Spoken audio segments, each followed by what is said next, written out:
Hello, good morning. Maayong adlaw kanatong tanan. Today is October 1. Welcome to the month of October. And of course, nagtuo ko nga excited ang tanan karong bulana. O na ako'y pulong sa Ginoo nga ihatag ninyo mga igsunan.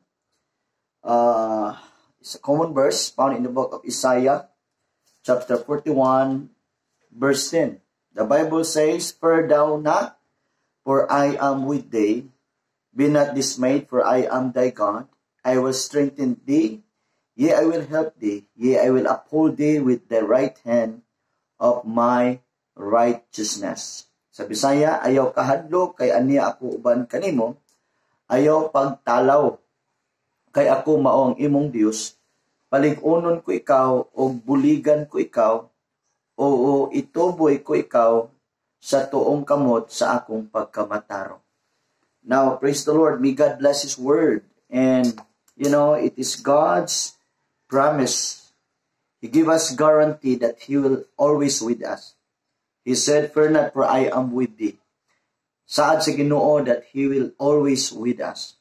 So, ako kang gi-remind karon unsa man ang imong sitwasyon, ibutang sa unahuna ang saad sa Dios nga siya mag-uban kanimo. Naa say saad nimo. Subusa ang himuon nimong inspirasyon sa matag adlaw nga tanan ang saad sa Ginoo. Saad sa Dios nga dili kanya biyaan, dili kanya talikdan. I will be with you. Siya makig-uban kanato igsuon. Matod pa diri ayaw talaw, ayaw kahadlok. Wala ko kabalo unsa gyud ang imong kahimtang karon. Kitang tanan na ay mga challenges kinabuhi. Pero nakanindot ng igsuon kay naais pulong sa Ginoo nga supisente, enough na alang kanato.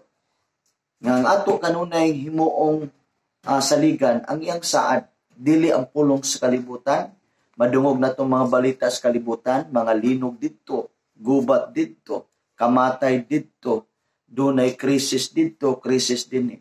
Igsuon, posible nga ikaw maluya, mabalaka, mahadlok ka, maaksyon kag talaw. Pero kung ang pulong sa Dios kanunay nimong i-counterfeit sa imong madungog, mauni ang gahom sa Dios nga mulig-on nimo. Gani dili lang kay mulig-on, mas mulipay nimo. Ang pulong sa Dios mo hatag kalipay nato. Ang pulong sa Dios mo tagbaw sa atong emptiness, sa atong sulod, sa atong kasing-kasing.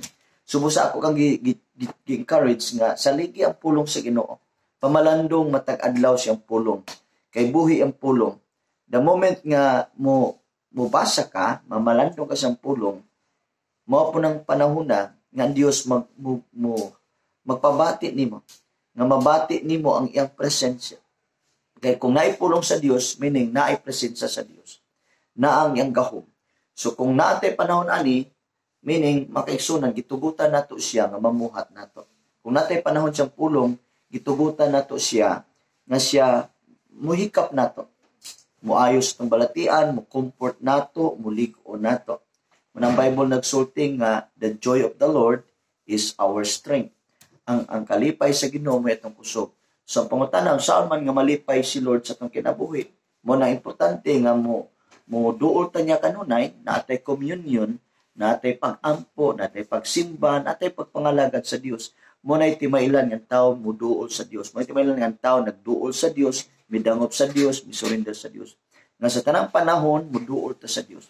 Ang atong unahuna kasing-kasing kanunay naghunahuna niya. Naatay consciousness kanunay sa pagkamaayo sa Ginoo. So igsuon ayo kaguol ay kabalaka, gimahal ka pag-ayo sa Dios. Ako mga paampo nga karong bulana naay surprise sa buhaton ang Dios nimo.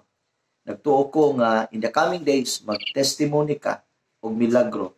Mag-testimony ka sa pagkamaayo sa Ginoo sa imong kinabuhi.